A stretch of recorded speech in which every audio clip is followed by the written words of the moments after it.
Chapter 3. The Storm.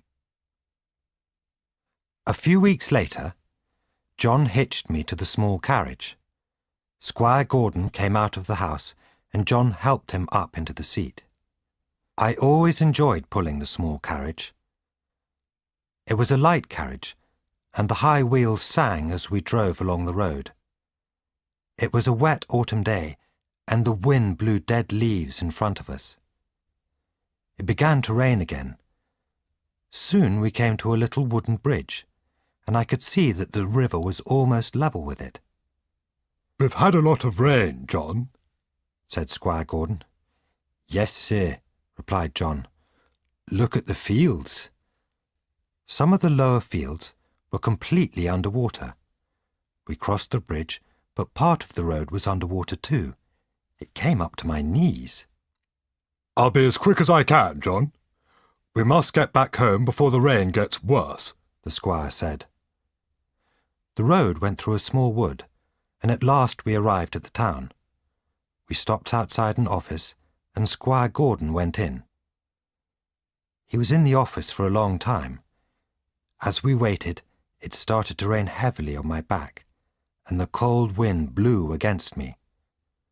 When the squire came out, it was almost dark. "Sorry I was a long time, John," he said. "Come on, Beauty. Let's go home." John shook the reins lightly, and we set off. The weather was much worse now.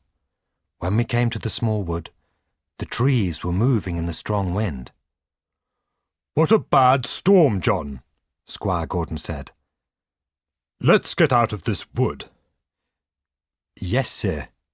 We don't want a tree to fall on top of us," John replied. As he spoke, there was a strange sound, and then we heard something tearing and breaking. A huge oak tree crashed to the ground in front of us. I stopped immediately. I was very frightened, but I didn't run away with the carriage. John jumped down from the driving seat and stroked my head. "The tree is blocking the road, sir. We will have to go back to the crossroads and go the other way," he shouted. "But that will take hours," replied Squire Gordon. "It's the only thing we can do, sir. It's a long way, but Beauty can do it." I rubbed my nose against John's shoulder, and then he jumped back into the driving seat. We went back to the crossroads, and then down a long, winding lane. When at last we reached the little wooden bridge, we saw that there was water across its middle. John called out, "The river is very high, sir. There's water on the bridge, but that sometimes happens in heavy rain."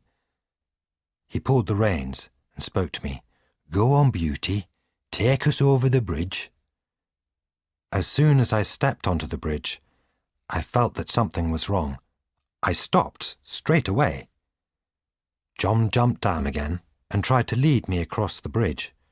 "Come on, Beauty," he said. But I refused to move. Then a man from a nearby cottage came running towards us. "Stop! Stop!" he cried. "The bridge isn't safe. It's broken in the middle. If you try to cross, you will all fall in the river."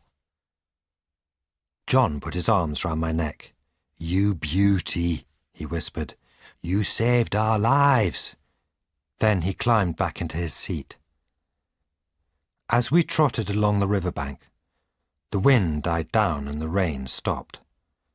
Squire Gordon and John were quiet for a long time. Then the squire said, "Men are very clever, John. But sometimes an animal is cleverer. Black Beauty saved our lives tonight. We must respect our animals and be kind to them." When we got back to Birtwick Park, Mrs. Gordon ran out of the house to meet us. "Are you all right, my dear?" she cried. "Did you have an accident? I was so worried about you. The weather was terrible, and you were so late." "Thanks to Beauty, we did not have an accident," her husband replied. Black Beauty saved our lives. Then Squire Gordon and his wife went up to the house, and John led me to my stable. He rubbed me dry and gave me lots of oats. Then he spread the straw thickly on the ground so I could lie down and rest. One morning, in December, Squire Gordon came to the stables with a letter in his hand. John put down his hay fork and went to meet him. I want to talk to you about James, your stable boy. Is he a good worker? He asked John. Oh, yes, sir, John replied. And does he do as you tell him? Squire Gordon asked. Always, John said.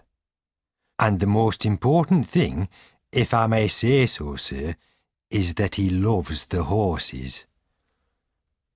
Very good, John, said Squire Gordon.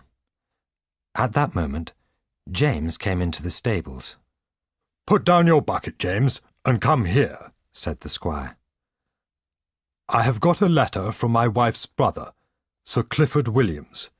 He is looking for a new groom, a young man who can run his stables and drive his carriage. His old groom is too ill to carry on, so I thought of you, James. Me, sir? Said James. His face turned bright pink in embarrassment. Yes, why not? How old are you, lad? Almost 19, sir, James replied. You're still quite young. What do you think, John? The squire asked. He may be young, but he's the best stable boy I know, John replied. He's as strong as a man, and he's very good with the horses. I'm sure Sir Clifford will be pleased with him. You must decide, James, said Squire Gordon. Go home and think about it. It's a chance for you to show what you can do. For the next few weeks, James learnt how to drive the carriage. John sat next to him and told him what to do. We went into the town, and James learnt how to drive on busy roads. I helped him as much as possible. One day, as he put on my harness, James whispered to me, "It's just you and me today, Beauty. I don't need John any more."